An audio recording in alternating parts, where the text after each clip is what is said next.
أعوذ بالله من الشيطان الرجيم. بسم الله الرحمن الرحيم. يا أيها الذين آمنوا لا تسألوا عن أشياء إن تبد لكم تسؤكم وإن تسألوا عنها حين ينزل القرآن تبد لكم عفى الله عنها والله غفور حليم. قد سألها قوم من قبلكم ثم أصبحوا بها كافرين. ما جعل الله من بحيرة ولا سائبة ولا وصيلة ولا حام ولكن الذين كفروا يفترون على الله الكذب وأكثرهم لا يعقلون. وإذا قيل لهم تعالوا إلى ما أنزل الله وإلى الرسول قالوا حسبنا ما وجدنا عليه آباءنا أولو كان آباءهم لا يعلمون شيئا ولا يهتدون. يا أيها الذين آمنوا عليكم أنفسكم لا يضركم من ضل إذا اهتديتم إلى الله مرجعكم جميعا فينبئكم بما كنتم تعملون. يا أيها الذين آمنوا شهادة بينكم إذا حضر أحدكم الموت حين الوصية اثنان ذوى عدل منكم أو آخران من غيركم إن أنتم ضربتم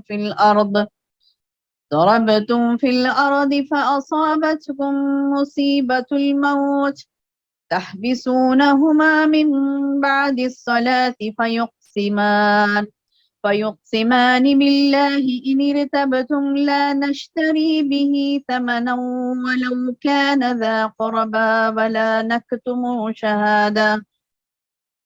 شهادة الله إنا إذا لمن الآثمين. فإن عثر على أنهما استحقا إثما فآخران يقومان مقامهما من الذين استحق عليهم الأوليان فيقسمان بالله لشهادتنا أحق من شهادتهما وما اعتدينا إنا إذا لمن الظالمين. ذلك أدنى أن يأتوا بالشهادة على وجهها أو يخافوا ترد أيمان بعد أيمانهم واتقوا الله واسمعوا والله لا يهدي القوم الفاسقين. اللہ کے نام سے جو بے انتہا مہربان نہایت رحم والا ہے۔ اے ایمان والو ایسی باتیں مت پوچھو کہ اگر وہ تم پر ظاہر کر دی جائیں تو تمہیں ناگوار ہوں، اور اگر تم نزول قرآن کے زمانے میں ان باتوں کی بابت پوچھو گے تو تم پر ظاہر کر دی جائیں گی۔ سوالات گزشتہ اللہ نے معاف کر دیے، اور اللہ بڑی مغفرت کرنے والا اور بڑے علم والا ہے۔ ایسی باتیں تم سے پہلے اور لوگوں نے بھی پوچھی تھیں، پھر ان باتوں کے منکر ہو گئے۔ اللہ نے نہ تو بحیرہ کو جائز کیا، اور نہ صائبہ کو، اور نہ وسیلہ کو، اور نہ حام کو، لیکن جو لوگ کافر ہیں وہ اللہ پر جھوٹ لگاتے ہیں، اور اکثر کافر عقل نہیں رکھتے۔ اور جب ان سے کہا جاتا ہے کہ اللہ نے جو احکام نازل فرمائے ان کی طرف اور رسول کی طرف رجوع کرو، تو کہتے ہیں کہ ہمیں تو وہی کافی ہے جس پر ہم نے اپنے بڑوں کو دیکھا، اگرچہ ان کے بڑے نہ کچھ سمجھ بوجھ رکھتے ہوں اور نہ ہدایت رکھتے ہوں۔ ایمان والو اپنی فکر کرو، جب تم راہ راست پر چل رہے ہو تو جو شخص گمراہ ہے اس سے تمہارا کوئی نقصان نہیں ہے. اللہ ہی کے پاس تم سب کو جانا ہے، پھر وہ تم کو بتلا دے گا جو کچھ تم کرتے تھے.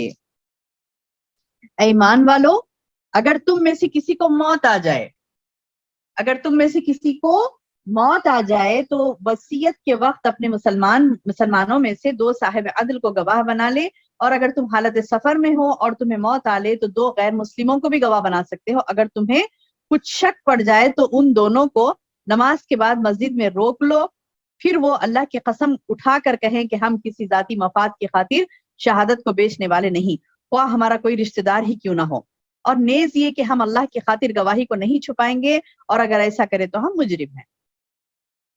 پھر اگر یہ پتا چل جائے کہ وہ دونوں گناہ میں ملوث ہو کر حق بات کو دبا گئے ہیں تو ان کی جگہ 2 اور گواہ کھڑے ہوں جو پہلے دونوں یعنی غیر مسلم گواہوں سے اہل تر ہوں، اور ان لوگوں کو ان کی طرف سے جن کی حق تلفی ہوئی ہے وہ اللہ کی قسم اٹھا کر کہیں کہ ہماری شہادت ان پہلے گواہوں کی شہادت سے زیادہ سچی ہے اور ہم نے کوئی زیادتی نہیں کی.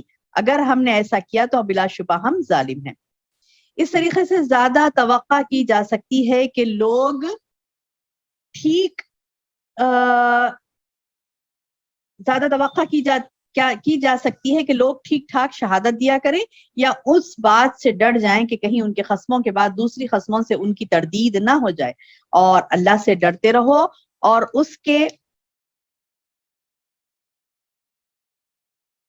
اس کے احکامات کو دھیان سے سنو، اور اللہ نافرمان لوگوں کو راہ نہیں دکھاتا.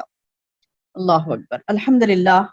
الحمد للہ رب العالمین والصلاة والسلام علی رسولہ الکریم، اما بعد فاعوذ باللہ من الشیطان الرجیم، بسم اللہ الرحمن الرحیم. قال رب اشرح لی صدری ویسر لی امری واحلل عقدۃ من لسانی یفقہوا قولی. معزز ماؤں، پیاری بہنوں، پیاری بیٹیوں، السلام علیکم ورحمۃ اللہ وبرکاتہ. الحمدللہ، اللہ پاک کا احسان عظیم ہے کہ اللہ تبارک و تعالیٰ نے سورۃ المائدہ کے اس سفر کو ہمارے جاری رکھا. اللہ تعالیٰ سے دعا ہے کہ یہ علمی سفر کی تکمیل ہم سے ہو اور انشاءاللہ قرآن کے تمام احکامات کو ہم احسن طریقے سے سمجھیں اور اس پر عمل کریں اور دوسروں کو پہنچانے والیاں بنائیں. آمین یا رب العالمین. میری بہنوں، آج کے اس رکوع میں شروعات جو ہو رہی ہے، پھر دوبارہ جیسے میں نے آپ کو پچھلے بھی کہا تھا، یا ایھا الذین آمنوا سے اللہ تعالیٰ شروعات کرتا ہے، اے لوگوں جو ایمان لائے. یعنی بار بار اللہ تعالیٰ ہم کو خطاب کرتا ہے، مجھے اور آپ کو خطاب کرتا ہے، مجھے اور آپ کو اس بات سے خطاب کرتا ہے کہ یا ایھا الذین آمنوا سے، اے لوگوں جو ایمان لائے. اب یہ ایمان اگر ہے ہمارے اندر تو پھر ہمارے کان ٹھہر جائیں گے، ان احکامات کی طرف ہمارے کان دھر جائیں گے کہ ارے مجھے احکامات کو سننا ہے کیونکہ میں بھی ایمان والی ہوں. اللہ فرماتا ہے اے ایمان والو لا تسألوا عن اشیاء ان تبد لکم تسؤکم. وہ زمانے میں کیا ہوا تھا میری بہنوں، جب نزول قرآن ہو رہا تھا، یعنی جب قرآن نازل ہوتا تھا تو اللہ کے رسول صلی اللہ علیہ وسلم نے صحابہ کو زیادہ سوالات کرنے سے منع فرما دیا تھا.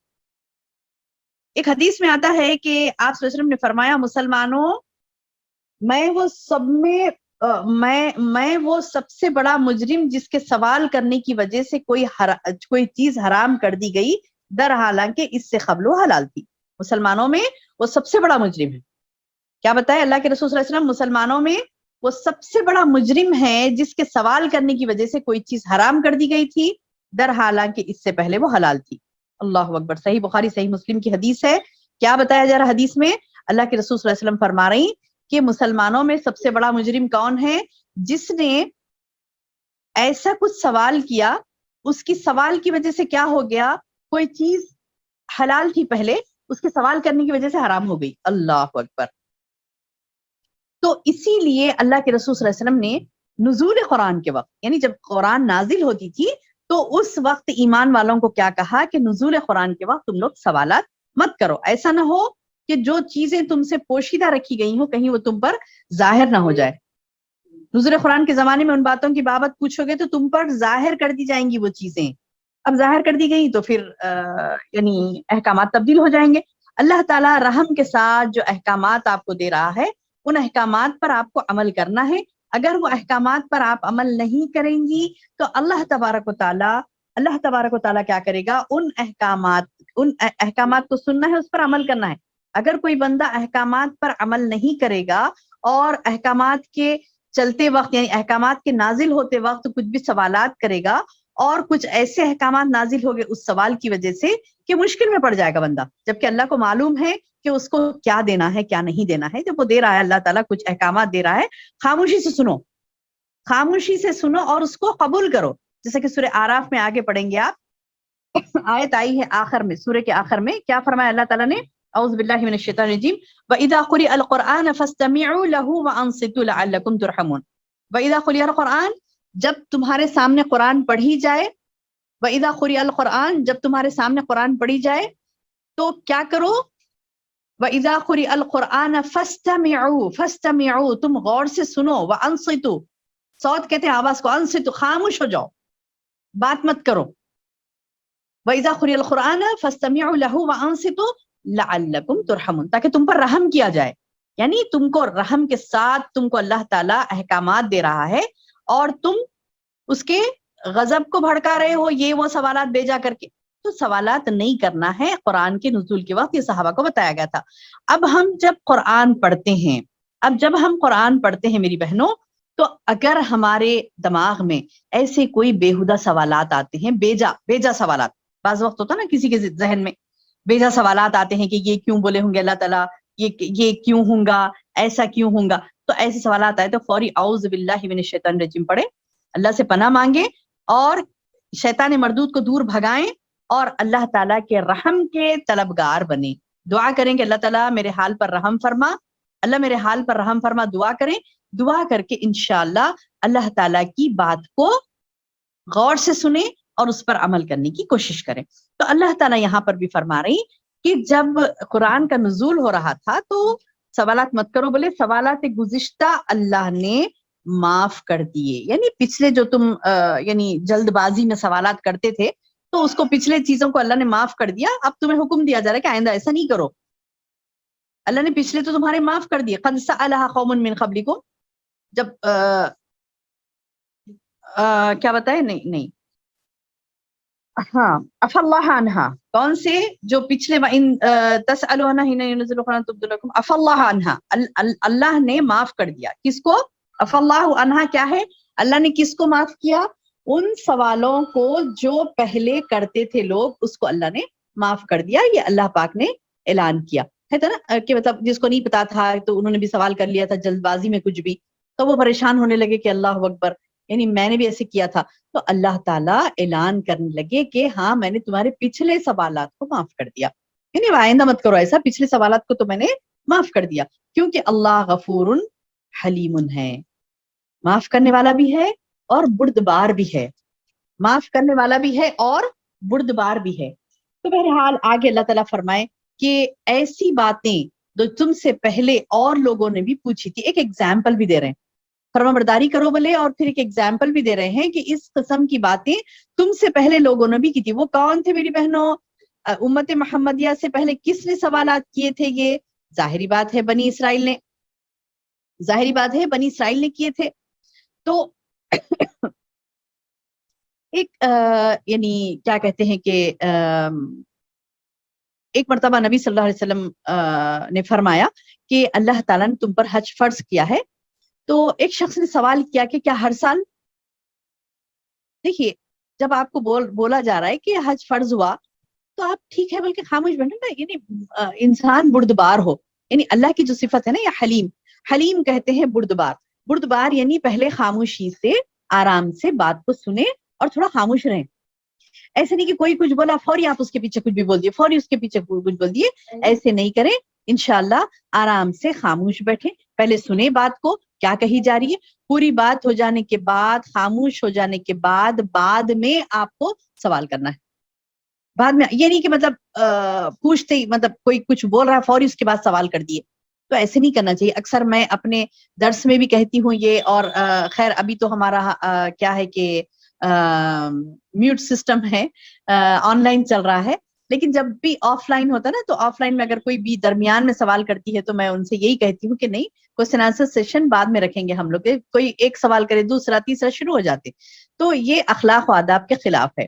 اللہ تعالیٰ قرآن میں ہمیں مختلف انداز سے اخلاق سے سنوارتا ہے، مختلف انداز سے با اخلاق ہمیں اللہ تعالیٰ بناتا ہے، مثالوں کے ذریعے سے۔ صحابہ کے دور میں ایسا ہوا تھا، خالی سوال لوگ بیچ میں کرے تھے تو انہیں روک دیا گیا، کہا گیا کہ آئندہ ایسا نہیں کرنا، پچھلا جو ہوا معاف ہو گیا۔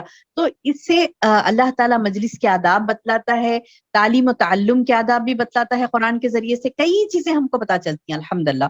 تو بہرحال یہ کہ نبی صلی اللہ علیہ وسلم کے دور میں ایک شخص کیا کیا، اللہ کے رسول صلی اللہ علیہ وسلم جب فرمائے کہ تم پر حج فرض کر دیا گیا، تو وہ شخص فوری بولا ہر سال کیا، تو آپ خاموش رہے۔ پھر پوچھا ہر سال فرض ہے، ہر سال فرض، 3 مرتبہ دہرایا، تو آپ صلی اللہ علیہ وسلم نے فرمایا اگر میں ہاں کہہ دیتا تو حج ہر سال فرض ہو جاتا، اور اگر ایسا ہو جاتا تو ہر سال حج کرنا تمہاری استطاعت میں نہیں ہوتا، تو تم کیوں ایسے بے سوالات کرتے ہو؟ سختی سے منع کر دیا گیا۔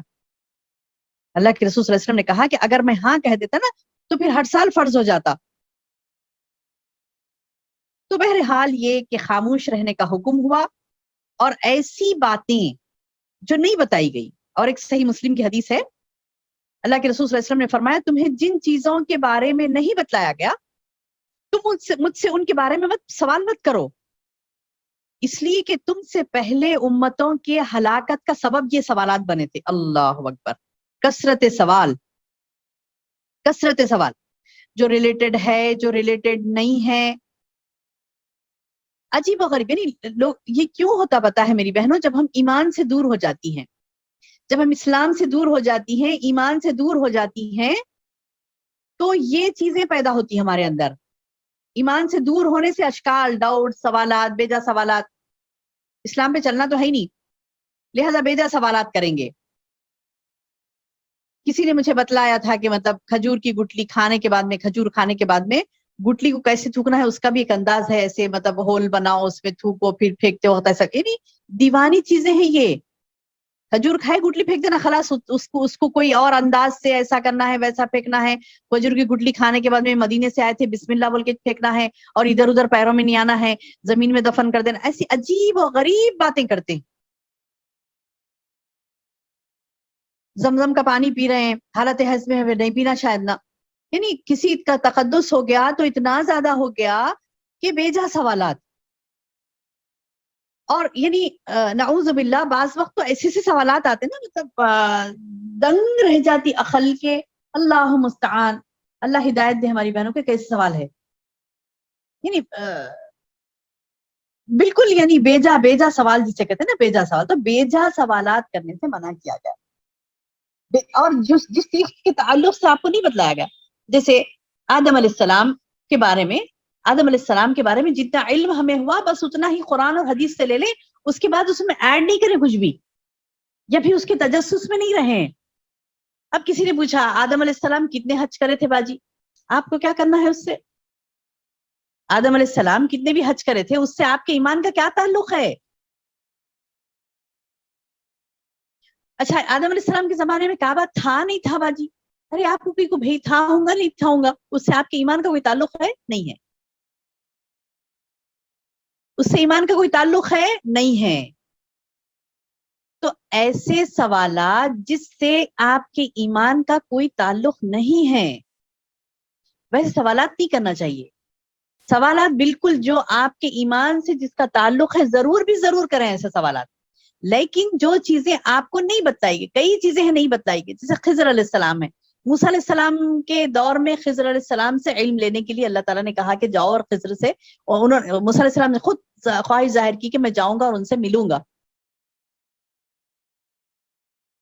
اللہ تعالیٰ نے کہا کہ اے موسیٰ تم سے زیادہ علم وہ رکھتے ہیں، تو اب کیا بولیں گے، آپ کمپیریزن کرتے بیٹھے، موسیٰ بڑے ہیں، خضر بڑے، لا حول ولا قوت الا باللہ العلی العظیم۔ آپ کے ایمان کا اس سے کوئی تعلق نہیں ہے، آپ خضر علیہ السلام کے چکر میں مت جائیے، انہوں فرشتے تھے، نبیش تھے، یا پھر انسان تھے، کیا تھے، آپ کو کیوں، مطلب یہ چیزوں سے تعلق، اس سے آپ کے ایمان کا تعلق نہیں ہے نا۔ کوئی بولے کہ نہیں پیدل حج کرے تھے فلاں صاحب، وہ مطلب آدم علیہ السلام کے بارے میں یا کسی پیغمبر کے بارے میں بولے کہ انہوں کبھی جب بھی جاتے تھے تو پیدل ہی حج جاتے تھے، میں نے سنا ایسا، کیا یہ باجی صحیح ہے؟ ارے سبحان اللہ، ایسا کوئی سوال جس سے آپ کے ایمان کا تعلق نہیں ہے، ایسا سوال ہمیں نہیں کرنا ہے۔ شریعت محمدی میں آپ سوال کر رہے ہیں صلی اللہ علیہ وسلم، جو شریعت اللہ تعالیٰ نے ہمیں دی ہے قرآن اور حدیث، اس میں کوئی سوال ہے تو کر سکتی ہیں۔ اور اس میں بھی جیسے اللہ تعالیٰ کی صفات اور اس کی ذات کے بارے میں اللہ نے جو اپنی ذات کے بارے میں علم دیا نا میری بہنوں، تو اس کے بارے میں بھی بیجا سوالات نہیں کرنا۔ اللہ عرش پر بیٹھا ہے تو کیسے بیٹھا ہے، کرسی پہ بیٹھا ہے تو کیسے بیٹھا ہے، کیسا ہے، شکل کیسی ہے اللہ تعالیٰ کی، نعوذ باللہ، استغفر اللہ العظیم۔ اللہ نے کہا قرآن میں لیسا کمثلہ شیء، اس کے مثل کوئی شے ہے ہی نہیں کہ جس سے آپ تمثیل دے سکیں، مثال دے سکیں کہ اس جیسا ہوگا اللہ، اس جیسا نہیں۔ جو چیزیں امیجن نہیں کرنا ہے ہمیں وہ نہیں کرنا ہے۔ بس اللہ نے کہا اللہ نور السماوات والارض، خلاص۔ اب ہم کوئی امیجنیشن اپنے ذہن میں نہیں لانا ہے، حرام حرام حرام۔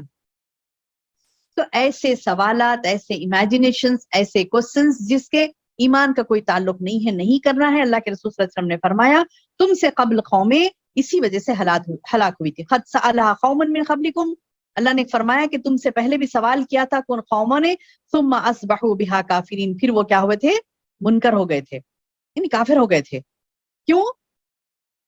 سوالات کرے اور ایکسٹرا ان کے اوپر برڈن پڑا، چلو نہیں کرتے بلکہ پچھلے ہم سورہ بقرہ میں پڑھے تھے، دیکھیے موسیٰ علیہ السلام کی طرف سے یہ حکم اللہ تعالیٰ کی طرف سے موسیٰ علیہ السلام نے بنی اسرائیل کو دیا تھا کہ تم بقرہ کو ذبح کرو، گائے کو ذبح کرو۔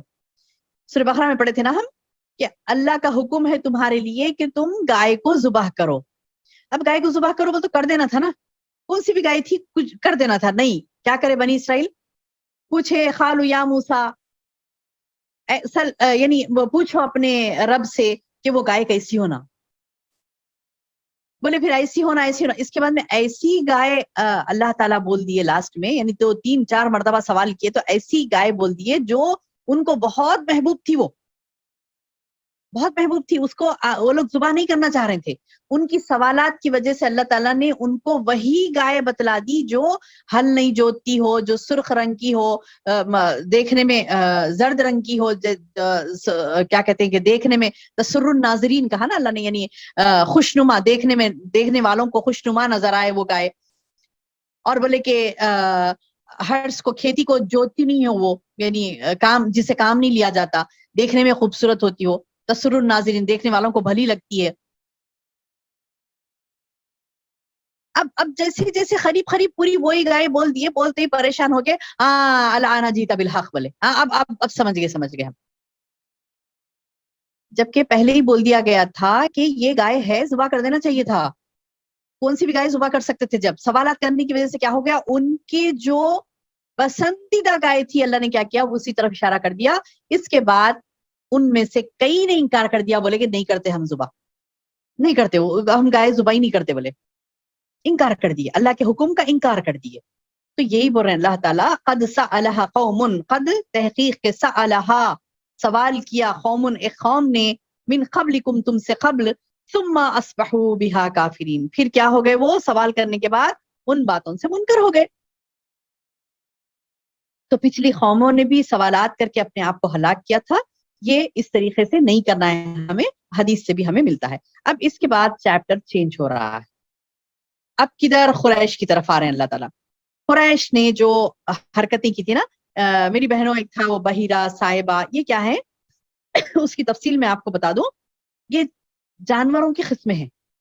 ما جعل اللہ من بحیرہ ولا صائبہ ولا وسیلہ ولا حام، یہ جو ہے نا، ولکن الذین کفروا یفترون علی اللہ الکذب، یعنی کافر کیا کرتے تھے، اللہ پر جھوٹ باندھتے تھے، کیا بولتے تھے، یہ جو ہے نا بحیرہ ہے، صائبہ ہے، وسیلہ ہے، حام ہے، یہ اللہ تعالیٰ کی طرف سے ہیں بولتے تھے۔ تو یہ بات غلط ہے، اللہ نے اس کا اعلان کیا۔ اب آپ کو بتاؤں اس کی تھوڑی سی تفصیل کہ یہ کیا ہیں، یہ جو ہے نا بحیرہ، صائبہ اور وسیلہ، یہ کیا ہیں؟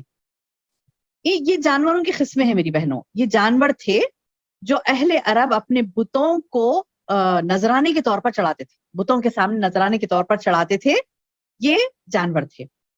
اب یہ صحیح بخاری میں جس کی تفسیر جو بتائی گئی اس میں آتا ہے کہ بحیرہ وہ جانور جس کا دودھ دوہنا چھوڑ دیا جاتا ہے، دودھ نہیں دھوتے تھے اس کا، یعنی گائے ہو یا بکری ہو، ایسی مادہ جانور کہ جو کہ دودھ دیتی ہے، فیمیل اونٹنی ہو یا فیمیل گائے ہو، مطلب گائے ہے یا پھر بکری ہے جو دودھ دیتی ہے، تو یہ دودھ اس کا دوہا نہیں جاتا تھا، چھوڑ دیتے تھے اس کو. کیا کہتے تھے کہ نہیں یہ کیا کہتے ہیں کہ فلاں بت کے نام سے بحیرہ یہ بتوں کے لیے ہے، چنانچہ کوئی شخص اس کے تھنوں کو ہاتھ نہیں لگاتا تھا، کوئی دودھ نہیں دھوتا تھا. اور یہ بدماش کیا کرتے تھے جو مجاور بنے بیٹھے تھے نا وہاں پر، وہ لوگ کیا کرتے تھے آہستہ دودھ دھو لیتے تھے اس کا، اور لوگوں کو یہ بولتے تھے کہ ہاں یہ تو دیکھیے اس کا دودھ خود بخود دوہے جاتا، خود بخود اس کے تھن خالی ہو جاتے، جبکہ یہ بدماش لوگوں سے چھپا کر اس کو دوہتے اور وہ خود پی جاتے تھے. تو بہرحال یہ کہ لوگوں کو یہ کہتے تھے کہ اس کا دودھ دونا نہیں ہے. اور ایک سائبہ، سائبہ کون سی ہے؟ وہ جانور جسے وہ بتوں کے لیے آزاد چھوڑ دیتے تھے. ابھی بھی ہے، دیکھیے ابھی بھی رواج ہے، چھوڑ دیتے، اس کو ہاتھ ہی نہیں لگاتے، نذرانے فلاں کے نام پہ فلاں کے نام پہ اس کو ہاتھ ہی نہیں لگاتے، وہ پھرتے رہتا، وہ جو بھی جانور ہے اس کو آزاد چھوڑ دیا جاتا، اس کو کوئی ہاتھ نہیں لگاتا. کیا بولیں گے کہ نہیں یہ جانور وہ فلاں بت کے نام سے ہے، آزاد چھوڑ دیتے، نہ سواری کرتے اس پر، نہ کوئی بار برداری کا کام اس سے لیتے، نہ اس کو یعنی ہل جوتنے میں کام میں لیتے تھے، نہ اس کو کاٹ کر کھاتے تھے، کچھ نہیں، بس چھوڑ دیا جاتا بتوں کے نام پہ. اور ایک ہوتی تھی وسیلہ، وسیلہ وہ اونٹنی جس سے پہلی مرتبہ مادہ پیدا ہوتی ہے، ایسی اونٹنی جس کو فرسٹ ٹائم فیمیل پیدا ہوتا تو اس کے بعد پھر دوبارہ بھی مادہ ہی پیدا ہوتی، سیکنڈ ٹائم بھی فیمیل ہی پیدا ہوتی، تو ایک مادے کے بعد دوسری مادہ مل گئی، ان کے درمیان کسی نر سے تفریق نہیں ہوئی، یعنی کوئی میل نہیں ہوا بیچ میں، تو ایسی اونٹنی کو بھی وہ بتوں کے لیے آزاد چھوڑ دیتے، بولتے تھے کہ یہ مادہ ہی جن رہی ہے، مادہ ہی جن رہی ہے، فیمیل فیمیل ہی جن رہی ہے، اب اس کو چھوڑ دو بتوں کے نام پہ. تو وہ ہوتی تھی سائبہ، سوری وسیلہ، وہ ہوتی تھی وسیلہ. ایک ہوتا تھا حام، حام یعنی وہ اونٹ، نر اونٹ، یہ دیکھیے قرآن کے الفاظ ہیں، دیکھیے پورے، ما جعل اللہ بحیرہ ولا سائبہ ولا وسیلہ ولا حام.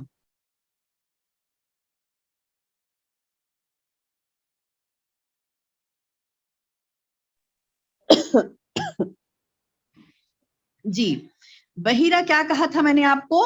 بحیرہ ہے میری بہنوں، یہ ہے بحیرہ یعنی وہ جانور جو جس کا دودھ نہیں دھوا جاتا تھا، اور سائبہ وہ جانور جسے بتوں کے لیے آزاد چھوڑ دیتے تھے، وسیلہ وہ اونٹنی جو کنٹینیو 2 مرتبہ فیمیل پیدا کری تو اس کو بھی کیا کرتے تھے بتوں کے نام پہ چھوڑ دیتے تھے. چوتھا حام وہ نر اونٹ یعنی وہ میل اونٹ جس کی نسل سے کئی بچے ہو چکے ہوتے اور اس کی نسل کافی بڑھ جاتی، تو اب اس کو کیا کرتے تھے چھوڑ دیتے تھے، بار برداری سواری کچھ بھی کام نہیں لیتے تھے اور بتوں کے لیے اس کو چھوڑ دیتے تھے، اور اسے وہ حامی بھی کہتے تھے، حام یا حامی دو بھی کہتے تھے. اب سمجھ میں آ گیا نا قرآن کے الفاظ کیا ہیں؟ ما جعل اللہ من بحیرہ ولا سائبہ ولا وسیلہ ولا حام، یہ جانوروں کے نام ہیں. آیت نمبر 103 سورۃ المائدہ. جی تو یہ جانوروں کو وہ لوگ چھوڑ دیتے تھے، اور کیا بولتے تھے؟ اللہ نے اس کا حکم دیا ہے، جھوٹ بولتے تھے، اللہ پر جھوٹ بولتے تھے. تو اللہ نے یہاں پر انکار کیا کہا؟ ما جعل اللہ، نہیں بنایا اللہ نے نہ بحیرہ کو، نہ صاحبہ کو، نہ وسیلہ کو، نہ حام کو، ولکن الذین کفروا یفترون علی اللہ الکذب، لیکن جو کافر لوگ ہیں نا وہ اللہ پر جھوٹ باندھ رہے ہیں، کافر جو لوگ ہیں وہ اللہ پر جھوٹ باندھ رہے ہیں، وَأَكْثَرَهُمْ لَا يَعْقِلُونَ، اکثر ان میں کیا عقل نہیں رکھتے. تو میری بہنوں اس زمانے میں بھی یہ ہوتا تھا کہ اللہ کے اوپر جھوٹی باتیں بولی جاتی تھی، اور آج بھی کچھ مولانا ہوتے، کچھ مولوی صاحب ہوتے ہیں، کچھ کیا کہتے ہیں کہ نام نہاد لوگ ہوتے ہیں جو لوگوں کو لوٹنے کے لیے پبلک کو الو بناتے ہیں، بے وقوف بناتے ہیں، اور پبلک بھی کیا کرتی ہے؟ عقل نہیں رکھتی، ان کے پیچھے پڑ جاتی ہے، ان کو نذرانے چڑھاتی ہے، ان کو فلاں دیتی ہے، ارے انہوں بہت بزرگ ہے پہنچے ہوئے ہیں ان کے پاس لے جا کے یہ دیو، ان کو نذرانے دیو، ان کو اچھا پکا تو لے جا کے دیو، فلاں دیو فلاں دیو. یہ پبلک کو بے وقوف بنانے والے بدماش ہیں. جو کہ اب ہی نہیں، یعنی اب نہیں ہے، یہ پہلے زمانے سے پائے جاتے ہیں. یہ اللہ نے ان کا خلاصہ کیا. اللہ نے کہا کہ یہ کفر بک رہے ہیں. اللہ نے ایسا کوئی جانور چھوڑنے کے لیے اللہ کے نام پہ نہیں کہا. چھوڑتے تھے بتوں کے نام پہ اور کہتے تھے کہ نہیں اللہ نے حکم دیا ان کے نام پہ چھوڑو. اللہ نے کسی کے نام پر کوئی جانور چھوڑنے کا حکم نہیں دیا. اللہ نے کسی کے نام پہ کوئی جانور چھوڑنے کا حکم نہیں دیا. اور اللہ تعالیٰ بتا رہے ہیں کہ ان کو عقل نہیں، کیسے باتیں کر رہے ہیں. اکثر لوگ ان کے عقل نہیں رہتے. اکثرہم لا یعقلون، ان پہ کہ اکثر وہ ہیں جو عقل نہیں رکھتے.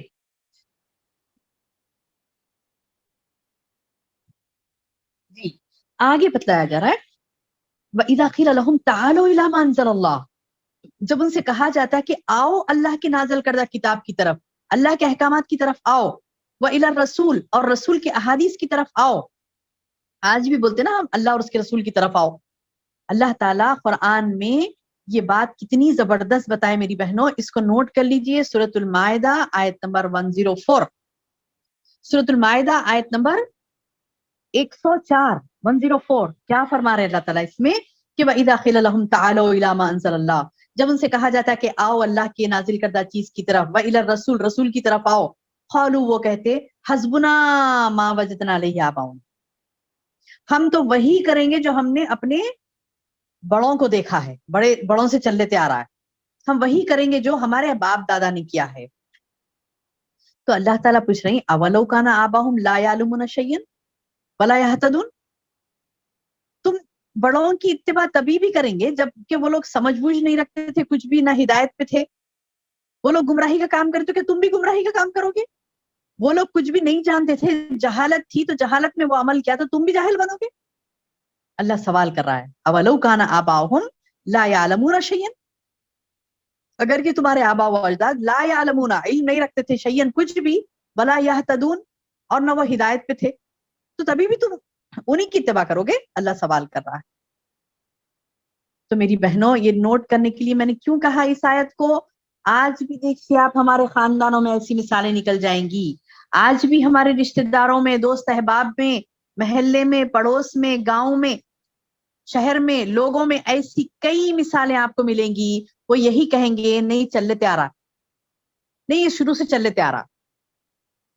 کبھی بھی دیکھیے آپ کوئی بھی گھر میں کوئی کام ہوتا ہے، فنکشن ہوتا ہے، کوئی شادی ہو رہی ہے، موتا ہو رہی، کچھ بھی ہو رہی، ایک ضعیف کوئی بوڑھی کو پکڑ لے کے اب اس سے پوچھتے جاتے اب کیسا کرنا، اب کیسا کرنا. اب ان کا دماغ چلے نہیں چلے، اتنے ضعیف ہو گئے کہ ان کا دماغ ہی نہیں چل رہا. اب وہ دماغ چلے نہیں چلے، دنیا کی فضول باتیں وہ کرے گی. وہ فلاں کرو، موتا ہو گئی کسی کی تو نہیں وہ ایسا نہیں کرو، اس کو فلاں کرو، اب یہ جھاڑو کوئی بھی مت دو، چولہا مت سلگاؤ، موتا ہے گھر میں، ارے نہیں ان کی بات سننا، انہوں جو بولے وہ ہم عمل کرنا. لا حول ولا قوت الا باللہ العلی العظیم. ایسے کئی جہالت کے کارنامے ہیں جو بڑوں سے چل لیتے آتے تھے اور انہوں نے آگے اس کو کنٹینیو کیا، جبکہ نہیں کرنا چاہیے تھا. جبکہ انہیں چاہیے تھا کہ وہ وہی کام کریں جس کا اللہ پاک نے انہیں حکم دیا ہے. اللہ پاک کا حکم ایک طرف، ان کی جہالت ایک طرف. اللہ پاک کا حکم ایک طرف، ان کی منمانیاں ایک طرف. اور کہتے تھے کہ نہیں ہم تو وہی کریں گے جس پر ہم نے اپنے باپ دادا کو پایا، یہ شروع سے چلتے آ رہا ہم وہی کریں گے. تو ان لوگوں کو جو آپ کی بات نہیں مانتے، جب آپ قرآن کی دلیل دیتے ہیں، حدیث کی دلیل دیتے ہیں ان کو کہ دیکھو اللہ کی بات سنو، رسول کی بات سنو، وہ لوگ بولیں گے کہ نہیں نہیں نبی کا طریقہ یہ تھا. ہاں نہیں بھائی آپ لوگ کیا بول رہے ہیں، ہم کو سمجھ میں نہیں آتا، ہمارا شروع سے چل لیتے آ رہا ہے، ہمارے خاندان میں ایسے ہی کرتے، ہمارا شروع سے چل لیتے آ رہا ہے، جو شروع سے ہم لوگ کر لیتے آ رہے ہیں وہی کریں گے. ہمارے کیا باپ دادا بے وقوف تھے کیا جو لوگ مطلب وہ لوگ جو کام کرے ہم کیوں چھوڑے اس کو، کیا وہ لوگ غلط تھے کیا، ہمارے باپ دادا کو غلط بول رہے ہیں آپ. تو نعوذ باللہ اس قسم کی بےہودہ باتیں کرتے ہیں، اس قسم کی باتیں کر کے کیا کرتے ہیں، اللہ اور اس کے رسول کی طرف نہیں آتے. تو ان کو یہ آیت دیجئے، سورۃ المائدہ آیت نمبر 104. اس میں اللہ نے کہا وَإِذَا قِيلَ لَهُمْ، جب ان سے کہا جاتا تعالوا آؤ تعالوا إِلَى مَا أَنزَلَ اللَّهُ، آؤ اس بات کی طرف جو اللہ نے نازل کی، یعنی قرآن کی طرف. وَإِلَى الرَّسُولِ، اور رسول کے طریقے کی طرف آؤ، رسول کے آپ کو کیا بتا رہے ہیں وہ سنو، رسول کے طریقے کی طرف آؤ. قالوا، وہ کہتے حسبنا، ہمارے لیے کافی ہے، ما وجدنا علیہ آباءنا، ہمارے آبا و اجداد جس پر پایا نا ہم نے جو طریقوں پر، وہی طریقے ہم کریں گے. تو ان کی اس جہالت پر اللہ تعالیٰ جواب دے رہے ہیں اولو کان آباہم لا یعلمون شیئا، کیا وہ تبھی بھی آبا و اجداد کی بات مانیں گے جبکہ لا یعلمون شیئا ان کو علم نہیں تھا، جاہل تھے وہ، ولا یہتدون اور نہ وہ ہدایت یافتہ تھے. تو جب وہ ہدایت یافتہ نہیں تھے اور علم والے نہیں تھے تو تبھی بھی تم انہی کی بات سنو گے. اچھا یہ سنتے ہیں دین میں، پھر دنیا میں بھی وہی کریے، دنیا میں بھی وہی، دنیا کے کاموں میں بھی وہی کریے. وہ زمانے میں وہ لوگ باپ دادا سے جو چلتے آ رہے ہیں رواج اسی کو اپنائیے. باپ دادا کے دور میں دواخانے نہیں تھے، ڈاکٹرز نہیں تھے، تو باپ دادا کے دور میں وہ لوگ جڑی بوٹیاں کھاتے تھے، خالی اب کھا کے رہیے. باپ دادا کے زمانے میں سواریاں نہیں تھی، تو کیوں چڑھ رہی ہیں سواریوں پہ؟ بولو کہ نہیں باپ دادا کے زمانے سے چلے تیارا وہی کریں گے. تو یہ کیوں کرتے ہیں؟ باپ دادا سے جو چلے تیارا وہ کیوں کرتے ہیں؟ کیونکہ انہیں دین میں شعبدے بازیاں چاہیے اور آسان آسان کام چاہیے. ان کو کوئی احکامات نہیں چاہیے، اسٹرگل نہیں کرنی ہے انہیں علم حاصل نہیں کرنا، اسٹرگل نہیں کرنی ہے، اللہ کے احکامات پر عمل نہیں کرنا ہے. انہیں وہی کرنا ہے جو ان کے باپ دادا سے چل لیتے آ رہے ہیں. کھیل تماشے دین کو انہوں نے کھیل تماشا بنا رکھا. تو اس کھیل تماشے کو اللہ نے روکا. تو ان بعض لوگ یہ کہتے تھے وَإِذَا قِيلَ لَهُمْ تَعَالَوْا إِلَىٰ مَا أَنزَلَ اللَّهُ، جب ان سے کہا جاتا کہ آؤ اللہ کی نازل کردہ چیز کی طرف، تو وہ کہتے، اور رسول کی طرف آؤ تو کہتے کہ نہیں ہم تو وہی کریں گے جو ہمارے باپ دادا کر لیتے آ رہے. تو یہ ان کو بتائیے دلیل کہ آپ کی یہ بات آج سے 1400 سال پہلے بھی کافروں نے یہی بات کہی تھی. اللہ کے لیے، اللہ کو راضی کرنے کے لیے، جنت میں جانے کے لیے، جہنم سے بچنے کے لیے ایسی باتیں مت کریے جو پچھلے کافر ایسی باتیں کر چکے. اس کے بعد اللہ تعالیٰ ایمان والوں سے پھر خطاب کر کے کہہ رہا ہے یا ایھا الذین آمنوا علیکم انفسکم، اے لوگو جو ایمان لائے ہو اپنی فکر کرو، اپنی فکر کرو یعنی اپنے اعمال کو درست کرو. اپنی فکر کرو یعنی اپنے اعمال کو درست کرو، اپنی اصلاح کرو. اپنی یعنی مطلب ہے کہ خود کی اصلاح کرتے ہوئے اپنی، مطلب یہ کہ اپنی اصلاح کرو. انفسکم یعنی تمہارے نفسوں کی، یعنی اپنے آپ کو اتنا پاک کرنا ہے میری بہنوں کہ اللہ تعالیٰ خود حکم دے رہا ہے کہ تم جتنی راہ راست پر چلو گے، جس قدر تم اللہ کی ہدایت کی پیروی کرو گے، تو اللہ کی ہدایت کی پیروی میں آپ کو پھر یعنی خود بخود یہ چیز آ جاتی ہے کہ آپ کو خود کو بھی سنوارنا ہے اور دوسروں کو بھی راہ راست بتانا ہے. کیونکہ فار ایگزامپل آپ کو صاف اپنا کمرہ صاف رکھنا ہے، ٹھیک ہے، اپنا کمرہ صاف رکھنا. آپ کے کمرے میں کوئی آ کر بیٹھا ہے، وہ گندگی کر رہا ہے اور آپ کو صاف کرنا ہے، صاف رکھنا ہے کمرہ، تو آپ کیا کریں گی؟ اس کو کہیں گی نا کہ گندگی مت کرو کیونکہ مجھے یہاں پہ صاف رہنا ہے نا. تو وہی ہے، معاشرے میں ہم ایک دوسرے کے ساتھ رہ رہے ہیں، آزو بازو کوئی گندگی ہے آپ کو اسے صاف کرنا ہے کیونکہ آپ کو اپنے آپ کو بھی پاک رکھنا ہے. تو آپ کیا کریں گے؟ آزو بازو والے کو بھی کہیں گے کہ تم اپنے آپ کو ٹھیک کرو، کیونکہ تم ٹھیک رہیں گے تو یعنی اطراف میں ماحول ہمارا ٹھیک ہوگا. تو بہرحال یہ کہ جو بندہ اپنے آپ کو پاک رکھتا ہے تو اللہ تعالیٰ بتا رہے ہیں اپنے آپ کی اصلاح کرتا ہے تو اللہ تعالیٰ بتا رہے لا یضرکم من ضل اذا ہدیتم، تو جو شخص گمراہ ہے وہ تمہارا کچھ بھی نہیں بگاڑ سکتا. سبحان اللہ، کتنی زبردست بات ہے میری بہنوں، زبردست پوائنٹ ہے یہ، غور سے سنیے گا. زبردست پوائنٹ ہے یہ کہ اللہ تبارک و تعالی آپ کو ایک ہنٹ دے رہا ہے. آج کے دور میں تو یہ بہت بہت بہت بہت بہت اہم، جیسے کہ اس دور میں بھی اسلام کے دشمن تھے، بہت زیادہ تھے، اور کبھی بھی کسی پر بھی حملہ ہو سکتا تھا. تو اس حملے سے بچنے کے لیے اللہ نے کیا کیا؟ انہیں یہ بتایا کہ تم اپنے آپ کو پاک صاف رکھو، تم اپنے آپ کو یعنی کیا کہتے ہیں کہ سنوارو، اپنی اصلاح کرو، اپنے اوپر توجہ دو. تو کیا ہوگا؟ جو گمراہ ہے وہ تمہارا کچھ بھی نہیں بگاڑ سکتا. اللہ اکبر.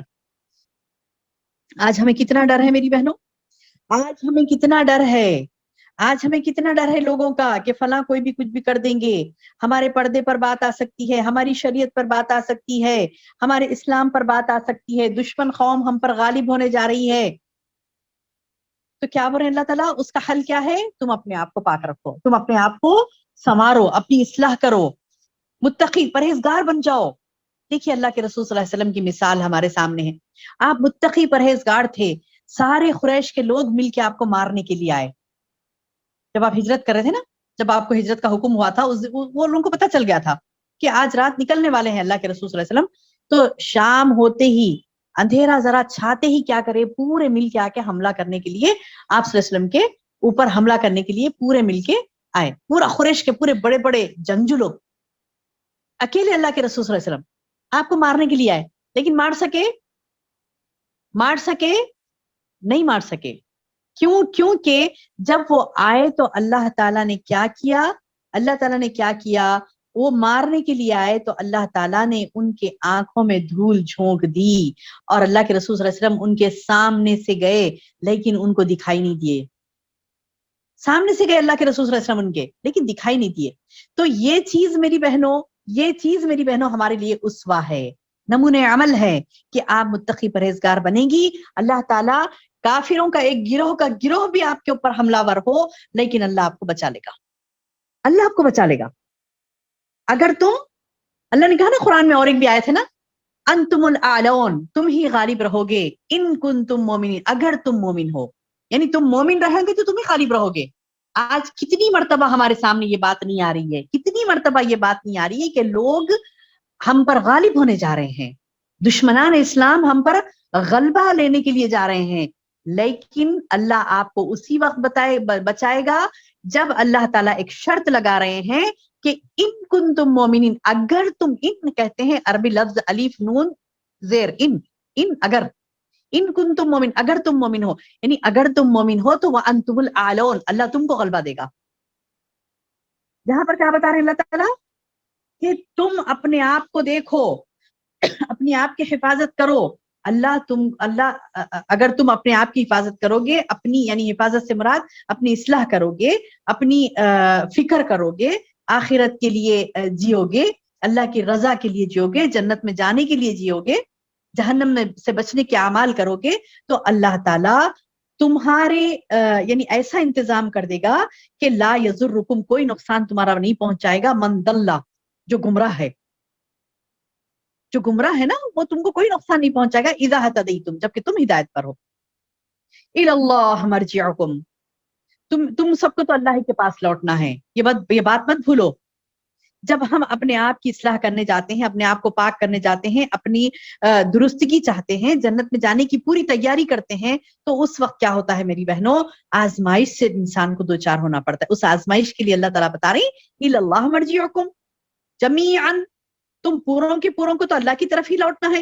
فَيُنَبِّئُكُم بِمَا كُنتُمْ تَعْمَلُونَ، بس بتلا دے گا اللہ تعالیٰ جو کچھ تم کرتے تھے، جو کچھ تم عمل کرتے تھے، اس تعلق سے اللہ تعالیٰ تمہیں بتلا دے گا. وہ آنے کے بعد بتلائے گا اللہ تعالیٰ کہ کیا کیا کر کے آئے تھے، نیت کیا تھی، کیوں کر رہے تھے، شب و روز کیسے گزر رہے تھے، کیا کرنا تھا، کیا نہیں کرنا تھا. وہ تمام راز کہاں کھلیں گے، اللہ تعالیٰ کے سامنے. یعنی ظاہر تو کچھ کر رہا تھا بندہ، لیکن اس کا باطن کیا تھا وہ پورا ظاہر ہو جائے گا وہاں پر. فَيُنَبِّئُكُمْ، اللہ بتلا دے گا تمہارا کو، بِمَا كُنتُمْ تَعْمَلُونَ، کیا تم عمل کر رہے تھے. اس کے بعد ایک چیز آتی ہے وصیت کے بارے میں. اب یہ تو یعنی یہاں پر جو آیت ہے نا میری بہنوں کہ تم وصیت کرو کچھ اپنے، یعنی آپ سفر پہ ہو، کیا بتا رہے ہیں اللہ تعالیٰ پہ، پہلے ترجمہ دیکھتے ہیں.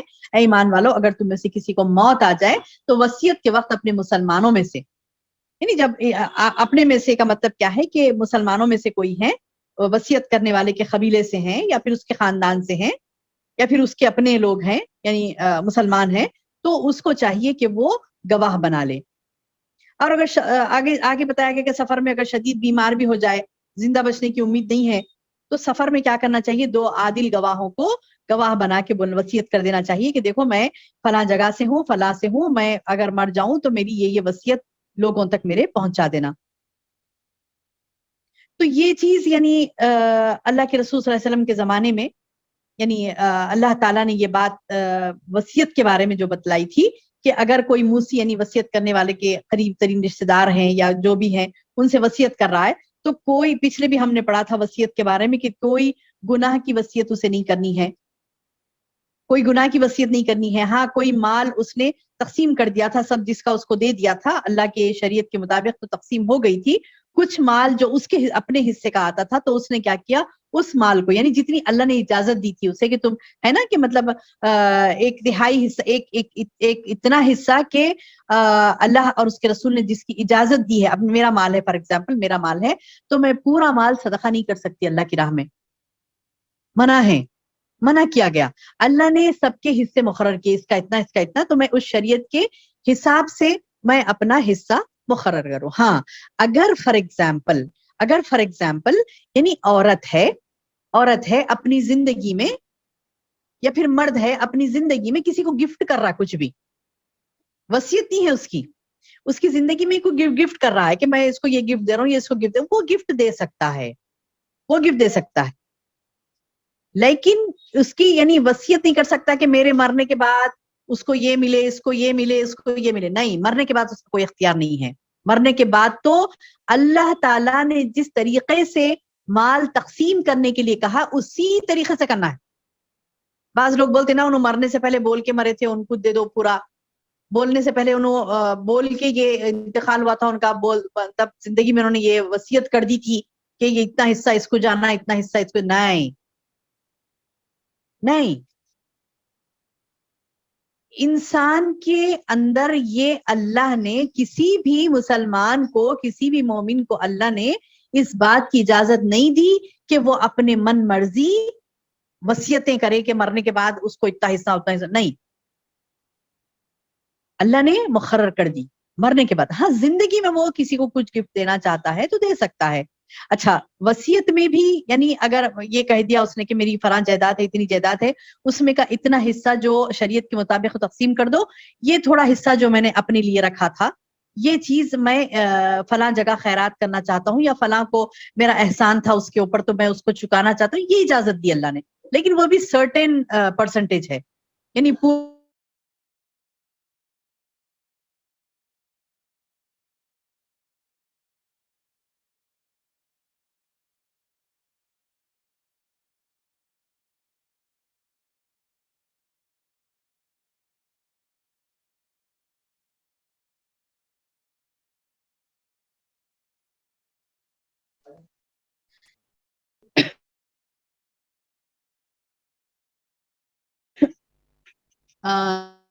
ناظمہ یا بھومتیا کوئی مائک آن کر کے بتائیے, آواز آ رہی ہے میری؟ جی ابھی آ رہی, رک گئی تھی تھوڑا. جی چلیے, اعوذ باللہ من الشیطان الرجیم, بسم اللہ الرحمن الرحیم. تو کیا فرما رہے اللہ تعالیٰ کہ تم یعنی بندہ کوئی اتنی پوری اپنے مال کی وصیت نہیں کر سکتا, حتیٰ کہ 50% بھی نہیں کر سکتا کہ مطلب 50% اس کو دے دو, باقی کا 50% شریعت کے حساب سے تقسیم کرو, یہ نہیں کہہ سکتا بندہ. تو سرٹن پرسنٹیج کچھ تھوڑا سا بتایا گیا کہ اتنا وہ اپنے لیے کر سکتا. تو وہ وصیت جو اس نے وہ مال کے لیے جو اس کا اختیار تھا کرتا ہے, تو اس وصیت کے بارے میں اللہ نے بتایا کہ اے ایمان والو, اگر تم میں سے کسی کو موت آ جائے, وصیت کے وقت اپنے مسلمانوں میں سے 2 صاحب عدل گواہ بنا لے, اور اگر تم حالت سفر میں ہو اور تمہیں موت آ لے تو 2 غیر مسلموں کو بھی گواہ بنا سکتے ہو. یعنی اگر اس کے پاس مسلمان موجود نہیں ہے, سفر میں ایسا شدید بیمار ہو گیا کہ زندہ بچنے کی امید بھی نہیں ہے, اور کوئی مسلمان اسے نظر بھی نہیں ہے, تو ٹھیک ہے. اس زمانے میں میری بہنوں غیر مسلموں میں بھی ایسے لوگ ہوتے تھے جو جن کو اگر کوئی مسجد میں بلایا جاتا تو ان کو خوف آتا تھا جھوٹ بولنے سے, جھوٹ بولنے سے پہلے ان کو خوف آتا تھا, جھوٹ بولنے سے پہلے ان کو خوف آتا تھا. وہ لوگ سچ بیان کرتے تھے, حلف اٹھانا, یعنی ان لوگوں کو یہ کہا گیا کہ وہ لوگ مسجد میں یعنی مسجد میں آ کر حلف اٹھائیں. اب یہ تھوڑا سا اس کا میں آپ کو خلاصہ کروں میری بہنوں, تھوڑا سا مطلب کچھ ڈاؤٹس اس میں آ سکتے ہیں آپ کو, اسی لیے پہلے تھوڑا سا خلاصہ کر دیتی ہوں میں کہ اس حکم میں ایک چیز جو پوشیدہ ہے وہ یہ ہے کہ یہ طریقہ اختیار کرنا اوصیہ یعنی صحیح گواہی دیں گے, کیونکہ انہیں اگر کوئی خطرہ لاحق ہو گیا کہ مطلب یہ لوگ کیا کہتے ہیں کہ مطلب سچ نہیں بولیں گے, شک ہو گیا, اگر تمہیں کچھ شک کی بات کب آ رہی ہے کہ کوئی شبہ ہو گیا کہ مطلب یہ لوگ غلط بول رہے ہیں کہ کیا ہے کہ جو آئے بولنے کے لیے تو وہ لوگ بگ گئے پتہ نہیں, تو یہ تمام چیزیں ہو سکتی تھی. تو ایک واقعہ میں آپ کو بتا دوں اس کے شان و نزول کا, تو آپ کو بات اچھی طریقے سے سمجھ میں آ جائے گی. کیا ہوا تھا کہ ایک واقعہ بیان ہوتا ہے اس کے شان نزول میں کہ بنو سہم کا ایک آدمی تھا, ایک قبیلہ تھا بنو سہم, تو اس کا ایک آدمی تھا, ایک آدمی تمیم دارمی اور عدی بن وہاں کیا ہوا, سہمی نامی وہ جو بنو سہم کا جو آدمی تھا نا, تو وہاں وہ بنو سہم کا جو آدمی تھا تو اب جیسا مطلب حیدرآباد کے رہنے والے تو حیدرآبادی کہتے ہیں نا، تو بنو سہم کا تھا تو اس کو سہمی کہتے ہیں، سہمی.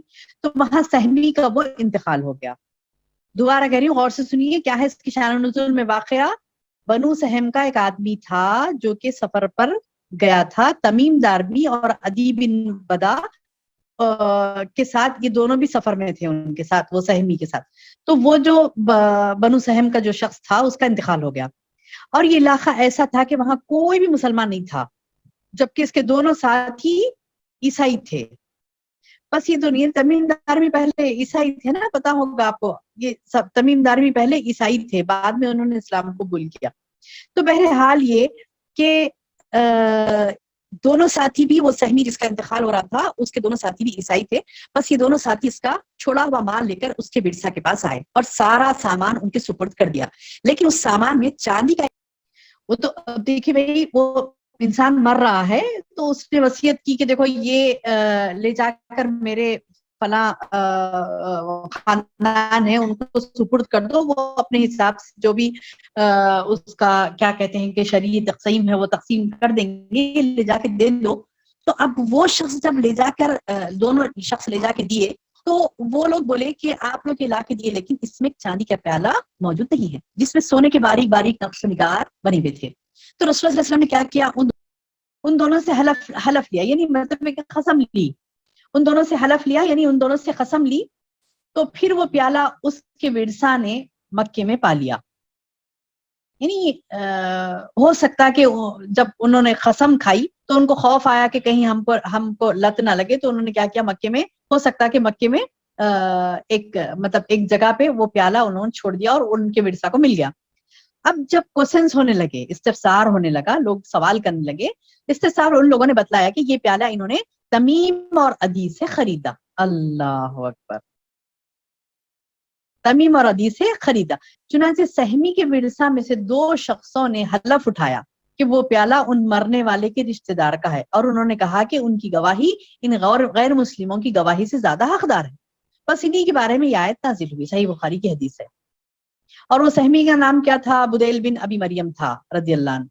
یہ تجارت کے لیے گئے تھے، 2 عیسائیوں کے ساتھ گئے تھے جہاں اس وقت کوئی مسلمان نہیں تھا. تو انہوں نے کیا کیا، وہاں پر مرتے وقت اپنا سامان ورثہ تک پہنچانے کے لیے ان دونوں کو وصیت کر دی تھی، لیکن انہوں نے کیا کیا، خیانت سے کام لیا اور ایک پیالہ بیچ کر رقم دونوں مل کر کھا گئے تھے. تو وہ عیسائی تھے. تو یہاں پر کیا حکم نازل ہوا؟ اللہ تعالیٰ بتا رہے ہیں کہ اگر تمہیں کچھ شک پڑ جائے تو ان دونوں کو نماز کے بعد مسجد میں روک لو، پھر وہ اللہ کی قسم اٹھا کر کہیں گے ہم کسی ذاتی مفاد کی خاطر شہادت کو بیچنے والے نہیں ہیں، خواہ ہمارا کوئی رشتہ دار ہی کیوں نہ ہو. یعنی بددلی معلوم ہو گئی، خیانت معلوم ہوگی آگے والی کہ وہ 2 جو کرسچن سے ان کی بددلی معلوم ہو گئی. تو نماز کے بعد یعنی لوگوں کی موجودگی میں ان سے قسم لیں، وہ قسم کھا کے کہیں کہ ہم اپنی قسم کے عوض دنیا کا کوئی فائدہ نہیں چاہتے، نہیں کر رہے ہیں، یعنی ہم جھوٹی قسم نہیں کھا رہے، اس بات کی ان سے قسم لینا. اگر وہ قسم جھوٹی کھا لی تو پھر پتہ چلا کہ نہیں یہ انہوں نے جھوٹی قسم کھائی، تو ان دونوں کے عوض اور 2 قسم کھائیں گے.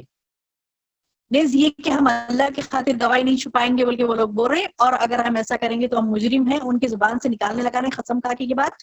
پھر اگر یہ پتہ چل جائے کہ وہ دونوں گناہ میں ملوث ہیں، حق بات کو چھپا رہے ہیں، یعنی جھوٹی قسمیں کھا رہے ہیں وہ دونوں، پتہ چلا، تو پھر اور 2 آئیں، ان کی جگہ اور 2 کھڑے ہوں جو پہلے دونوں یعنی ان غیر مسلموں کی گواہی سے اہل تر ہوں. یعنی مطلب یہ کہ وہ لوگ کیا کہتے کہ مطلب دونوں آئے اور دونوں معتبر شخص ہیں اور وہ دونوں بھی قسم کھا رہے ہیں. ان لوگوں کی طرف سے بھی ہیں وہ لوگ جن کی حق تلفی ہوئی، یعنی خاندان والے ہیں، حق تلفی ہوئی، تو وہ اللہ کی قسم اٹھا کر کہیں گے کہ ہماری شہادت ان پہلے جو 2 گواہوں کی شہادت ہے اس سے زیادہ ہماری شہادت سچی ہے. اور اگر ہم نے کوئی زیادتی نہیں کی، یہ بھی کہیں گے وہ لوگ کہ ہم نے کوئی زیادتی نہیں کی، اگر ہم نے ایسا کیا تو بلا شبہ ہم ظالم ہیں. بات سمجھ میں آئی میری بہنوں؟ دوبارہ دوہرا کے کہوں گی، غور سے سنیے. وصیت کی کسی نے، وہ دونوں کو یہ کہا جا رہا ہے کہ فار ایگزامپل مال پورا نہیں آیا ان کے پاس، تو نہیں ہم پورا دے دیے تھے آپ کو، تو ٹھیک ہے تم قسم کھا کے بولو دیے تھے کیا حلف اٹھانے، یعنی وہ قسم کھا کے بولے کہ ہم نے برا مال دیا تھا. اور اگر ہم جھوٹے ہیں تو ہم پر اللہ کی لعنت، یا پھر جو بھی بولے کہ ہم گواہی کو چھپانے والے نہیں ہیں، ایسا کریں گے تو ہم مجرم ہیں، لمن العاصمین، یعنی ہم مجرموں میں سے ہو جائیں گے. اب انہوں نے جھوٹی قسم کھائی، انہوں نے کہا قسم کھائی لیکن جھوٹی قسم کھائی. اب ان دونوں کی قسم کو کوئی کہہ رہے ہیں کہ نہیں انہوں نے جھوٹی قسم کھائی، تو اس کے اوپر ان دونوں کو جو ان پر الزام لگا رہے ہیں کہ نہیں انہوں نے جھوٹی قسم کھائی، تو ان دونوں کو قسم کھانا ہے کہ میں سچی ہوں اپنے وعدے میں، اپنی بات میں، سوری وعدہ نہیں، اپنی بات میں سچی ہوں. یا پھر وہ دو مرد نا، تو وہ دو مرد قسم کھا کے کہیں کہ ہم اپنی بات میں سچے ہیں، ہم حلف اٹھا رہے ہیں، ہم یہ بات کی قسم کھا رہے ہیں کہ یہ دونوں جو گواہی دیے نا یہ لوگ جھوٹے ہیں، ہم سچے ہیں. اگر ہم جھوٹ بول رہے ہیں تو ہم ظالموں میں سے ہو جائیں گے. یہ بات قسم کھا، اور ظالموں کا ٹھکانہ تو جہنم ہے. تو اب یہ بات تو وصیت کی تھی. آئیے اب ہم اپنی اصلاح کرتے ہیں، اپنے پاس دیکھتے ہیں میری بہنوں. فار ایگزامپل کوئی کسی پر کچھ الزام ڈالتی ہے کہ فلاں نے یہ کیا، فلاں نے یہ کیا، فلاں نے یہ کیا، تو یہ حلف اٹھانے کا ایک طریقہ اللہ نے قرآن میں بتلایا ہے. کوئی اب ہم خواتین ہیں، آپ مجھ سے سن رہی ہیں خواتین، سبحان اللہ، میں بھی خاتون، آپ بھی خواتین ہیں، ہم سن رہی ہیں. تو ہمارے لیے کیا ہے اس میں، یعنی حلف اٹھانے کا ایک طریقہ اللہ نے بتایا. اگر فار ایگزامپل ہم 4 خواتین بیٹھی، یا پھر کوئی جگہ کام کرتی ہیں، کوئی رشتہ دار ہیں، یا پھر فلاں ہوتا نا رشتہ داروں میں بعض اوقات بولتے کہ مطلب انہوں اپنی ہماری بچی کو ایسا بول دیے تھے، انہوں بولے نہیں بولے تھے، نہیں بولے تھے، برابر یہی بولے تھے، اور بات ہو گئی، بہت بڑی ہو گئی وہ بات. چھوٹی چھوٹی باتوں پر حلف نہیں اٹھانا ہے. اب بہت بڑی ہو گئی بات، اب کیا کریں گے، حق کو کیسے مانیں گے، سچ کیا ہے جھوٹ کیا ہے کیسے. اب وہ خاتون کہیں کہ نہیں میں نے جو کہا وہ بات میری سچ ہے، میں نے نہیں کہی یہ بات. اگر میں بولی یہ بات تو پھر میں گناہگاروں میں سے ہو جاؤں گی، یعنی اپنا نام خود گناہگاروں میں لکھا رہی ہے وہ، یہ کہہ کر کہ میں نے نہیں بولا. اب فار ایگزامپل وہ بولی ہوئی ہے وہ بات، لیکن لوگوں کو دکھانے کے لیے جھوٹی قسم کھا رہی، تو نعوذ باللہ وہ تو اس سے خود اپنے لیے جہنم کا اعلان کر لی نا، بہت بڑی بات ہے وہ. تو لوگ نہیں کریں گے ایسا، ایکسپٹ کر لیں گے فوری. جب انہیں کہا جائے گا کہ ٹھیک ہے بھئی آپ اپنے بات میں سچے ہیں نا، لو حلف اٹھاؤ، یعنی اللہ کی قسم کھاؤ. اور حلف اٹھانا میں یہ بھی ہوتا تھا پہلے زمانے میں، یا تو مسجد میں لے جاتے تھے، یا پھر اللہ کا کلام ہاتھ میں دے دیتے تھے. ایک ہوتا نا خوف آتا نا، اللہ کا کلام ہے یہ. لیکن یہاں پر ایک بات یہ بھی بتلا دوں، لوگ بولتے ہیں قرآن کی قسم کھا کے بولو، قرآن کی قسم نہیں کھاتے، حلف اٹھانا اسے کہتے ہیں، یعنی اللہ کا کلام ہاتھ میں پکڑ کے اللہ کی قسم کھاتے ہیں. قرآن کی قسم نہیں ہوتی، وہ اللہ کی قسم ہوتی ہے. تو میری بہنوں جب یہ بات ہوتی ہے، جب کوئی بات معلوم کرنا ہے آپ کو، کوئی چیز کی چوری ہو گئی، کہیں حق تلفی ہوئی، کوئی غلط بات ہوئی اور وہ بات بڑی بڑھ گئی، اب سچ اور غلط کا معیار کیسے لائیں گے آپ؟ وہ بھی کہہ رہے ہیں کہ میں بھی سچی، یہ بھی کہہ رہے ہیں کہ میں بھی سچی، تو ٹھیک ہے حلف اٹھاؤ، اللہ کی قسم کھا کے بولو کہ آپ سچے ہیں. ایسا میں نے اپنی زندگی میں کئی مرتبہ کیا، کئی مرتبہ. یعنی لوگ آ کے کنفیوز کر دیتے کہ بول رہے ہیں کہ نہیں میں سچی ہوں، میں سچی ہوں. ٹھیک ہے آپ سچے ہیں نا، آپ سچے ہیں نا، آپ اللہ کی قسم کھا کے بولیے آپ سچے ہیں. حلف اٹھائیے، آپ کلام کو ہاتھ میں پکڑیے اور اللہ کی قسم کھا کے بولیے کہ آپ سچے ہیں. اب وہاں ڈر جاتے، بولتے نہیں میں نہیں کھا سکتی قسم. ختم ہو گیا، وہیں پکڑ سکتے آپ. اچھا کسی نے آپ پر کوئی الزام ڈالا کہ آپ جھوٹے ہیں، آپ نے فلاں کر دیا، آپ نے فلاں کر دیا، آپ کے اوپر الزام ڈال رہی ہیں، آپ کے اوپر الزام جبکہ آپ نہیں ہیں، وہ کام آپ نے نہیں کیا. آپ چلا رہی میں نے نہیں کیا، میں نے نہیں. آپ انہیں حلف اٹھائیں، جو کہہ رہی نا مجھے کہ مجھ پر الزام ڈال رہی کہ میں نے یہ کیا ہے، کہ ٹھیک ہے حلف اٹھائیں کہ وہ بات میں اپنی سچی ہے اور میں نے یہ کام کیا ہے، حلف اٹھائیں. اگر کوئی آگے والی بولی کہ نہیں میں کیوں حلف اٹھاؤں، تم اٹھاؤ، ٹھیک ہے آپ بھی اٹھا لیں، آپ بھی حلف اٹھا لیں، آپ ہی کلام اللہ ہاتھ میں پکڑ کے بولیں کہ اللہ کی قسم کھا کے میں بول رہی ہوں کہ یہ عورت جھوٹی ہے جس نے مجھ پر الزام ڈالا. اب جب میں نے یہ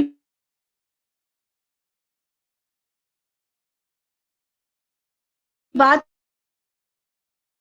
کہی اور ان کو کہا کہ ٹھیک ہے میں نے تو حلف اٹھا لیا، اب آپ بول رہے تھے نا مجھے کہ میں غلط ہوں، بھی حلف اٹھائیے. آپ بھی حلف اٹھا کے بولی کہ آپ اپنے بات میں سچی ہیں, تو خاموش ہو گئی. بولی کہ نہیں میں کیوں حلف اٹھاؤں؟ تو مطلب یہ کہ صاف بات ہے کہ آپ جھوٹی ہیں اسی لیے حلف نہیں اٹھا رہی.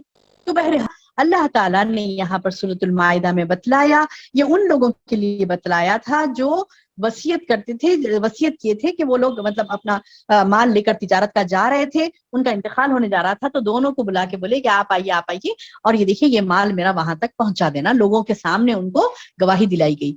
تو کیا ہوتا وہ مطلب اب لوگ سب ہیں تو سب بولیں گے نا کہ ارے یہ مال ان کا تھا, پہنچ گیا نہیں پہنچ گیا. ایک ہی محلے کے رہتے تھے, ایک ہی گاؤں کے رہتے تھے نا, سب مل کے جاتے تھے. تو سبحان اللہ, یہ بات اللہ تعالیٰ دیکھیے کتنے اللہ تعالیٰ بہترین انداز سے ہمیں سکھاتا نا, بہترین انداز سے زندگی گزارنے کے طریقے سکھاتا ہے. تو آگے اللہ تعالیٰ بتا رہے ہیں کہ اس طریقے سے زیادہ توقع کی جا سکتی ہے کہ لوگ ٹھیک ٹھاک شہادت دیا کریں, یا اس بات سے ڈر جائیں کہ کہیں ان کے خصموں کے بعد دوسری خصموں سے ان کی تردید نہ ہو جائے. یعنی جب قسم کھا لیں گے تو بات کو رد ہو جائے گی بات, تو انہیں ڈرنا چاہیے اس بات سے کہ وہ جھوٹی قسم نہ کھائیں اور اللہ سے ڈرتے رہیں. اللہ تعالیٰ ہدایت نہیں دیتا فاسق قوم کو. اللہ اکبر. اللہ ہمیں فسق سے محفوظ رکھے اور اللہ تعالیٰ ہمیں فاسقوں سے محفوظ رکھے, اور اللہ تعالیٰ ہمارے ایمان کو کامل ترین بنائے, اس میں فسق کی کوئی گنجائش ہمارے ایمانوں میں نہ ہو. اللہم آمین یا رب العالمین. سبحان ربک رب العزت عما یصفون وسلام علی المرسلین والحمد للہ رب العالمین.